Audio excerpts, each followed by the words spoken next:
உயிர்த்தெழுந்த இயேசு கிறிஸ்துவின் வல்லமை ஊழியங்கள் வழங்கும் வசனப் பெட்டகம். இயேசுவே கர்த்தர். இயேசுவையே தேவன் ஆண்டவரும் கிறிஸ்துவுமாக்கினார். இயேசுவே ராஜாதி ராஜா, கர்த்தாதி கர்த்தா. கிறிஸ்துவே மரித்தோர் மேலும் ஜீவனுள்ளோர் மேலும் ஆண்டவர். கிறிஸ்துவே போதகரும் ஆண்டவருமாயிருக்கிறார். வசனப் பெட்டகத்தின் இன்றைய தின கருப்பொருள்: கர்த்தர் நம்மேல் வைத்திருக்கும் திட்டம். நீங்கள் எதிர்பார்த்திருக்கும் முடிவை உங்களுக்கு கொடுக்கும்படிக்கு நான் உங்கள் பேரில் நினைத்திருக்கிற நினைவுகளை அறிவேன் என்று கர்த்தர் சொல்லுகிறார். அவைகள் தீமைக்கல்ல, சமாதானத்துக்கு ஏதுவான நினைவுகளே. கர்த்தர் நம்மேல் வைத்திருக்கும் திட்டத்தை குறித்ததான வேத வசனங்களை பார்க்கலாம். ஏசாயா 55:8-9 வாசிக்கிறோம்.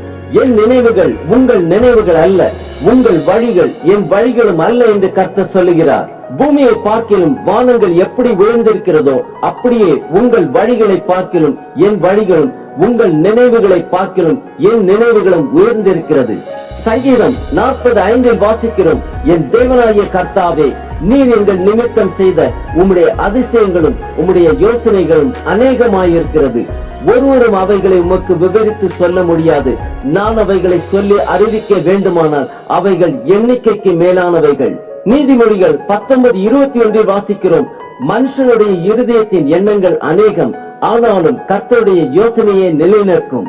1 கொரிந்தியர் 2:10 வாசிக்கிறோம். நமக்கோ தேவன் அவைகளை தமது ஆவியினாலே வெளிப்படுத்தினார்.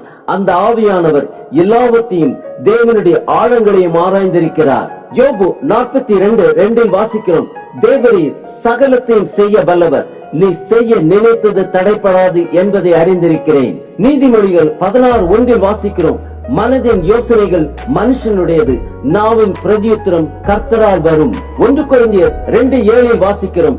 உலக தோற்றத்திற்கு முன்னே தேவன் நம்முடைய மகிமைக்காக ஏற்படுத்தினதும் மறைக்கப்பட்டதுமாயிருந்த ரகசியமான தேவ ஞானத்தையே பேசுகிறோம். நீதிமொழிகள் 16:3 வாசிக்கிறோம்.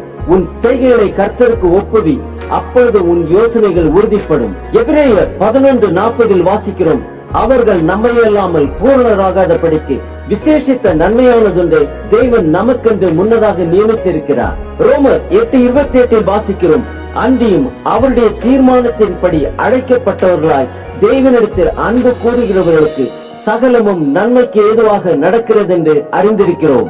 யோபு 36:26 வாசிக்கிறோம். இதோ தேவன் மகத்துவம் உள்ளவர், நாம் அவரை அறிய முடியாது, அவருடைய வருஷங்களின் இலக்கம் ஆராய்ந்து முடியாது. சங்கீதம் 18:30 வாசிக்கிறோம். தேவனுடைய வழி உத்தமமானது, கர்த்தருடைய வசனம் புடமிடப்பட்டது, தம்மை நம்புகிற அனைவருக்கும் அவர் கேடகமாயிருக்கிறார். எபேசியர் 1:9-10 வாசிக்கிறோம். காலங்கள் நிறைவேறும் போது விளங்கும் நியமத்தின்படி பரலோகத்தில் இருக்கிறவைகளும் பூலோகத்தில் இருக்கிறவைகளுமாகிய சகலமும் கிறிஸ்துவுக்குள்ளே கூட்டப்பட வேண்டும் என்று தமக்குள்ளே தீர்மானித்திருந்த தம்முடைய தயவுள்ள சித்தத்தின் ரகசியத்தை எங்களுக்கு அறிவித்தார். கொலோசையர் 1:27 வாசிக்கிறோம். புறஜாதிகளுக்குள்ளே விளங்கிய இந்த ரகசியத்தில் உள்ள மகிமையின் ஐஸ்வர்யம் என்னதென்று தேவன் தம்முடைய பரிசுத்தவான்களுக்கு தெரியப்படுத்த சித்தமானார்.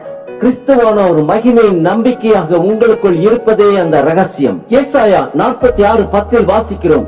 என் ஆலோசனை நிலை நிற்கும், எனக்கு சித்தமானவைகளை எல்லாம் செய்வேன் என்று கர்த்தர் சொல்லுகிறார். எரேமியா 10:23 வாசிக்கிறோம். கர்த்தாவே, மனுஷனுடைய வழி அவனாலே ஆகிறதல்லவென்றும் தன் நடைகளை நடத்துவது நடத்துகிறவனாலே ஆகிறதல்லவென்றும் அறிவேன். ஏசாயா 14:27 வாசிக்கிறோம். சேனைகளின் கர்த்தர் இப்படி நிர்ணயித்திருக்கிறார், யார் அதை வியர்த்தமாக்குவான்? அவருடைய கை நீட்டப்பட்டிருக்கிறது, யார் அதை திருப்புவான்? நீதிமொழிகள் 16:9 வாசிக்கிறோம். மனுஷனுடைய இருதயம் அவனுடைய வழியை யோசிக்கும், அவனுடைய நடைகளை உறுதிப்படுத்துகிறவரோ கர்த்தர். 2 தீமோத்தேயு 1:9 வாசிக்கிறோம். அவர் நம்முடைய கிரியைகளின்படி நம்மை ரட்சியாமல் தம்முடைய தீர்மானத்தின்படியும் ஆதி காலம் முதல் கிறிஸ்து இயேசுக்குள் நமக்கு அருளப்பட்ட கிருபையின்படியும் நம்மை ரட்சித்து பரிசுத்த அழைப்பினாலே அழைத்தார். ஆம், கர்த்தருடைய சித்தத்திற்கு நம்மை ஒப்புக் கொடுப்போம், அவரே காரியத்தை வாய்க்க பண்ணுவார்.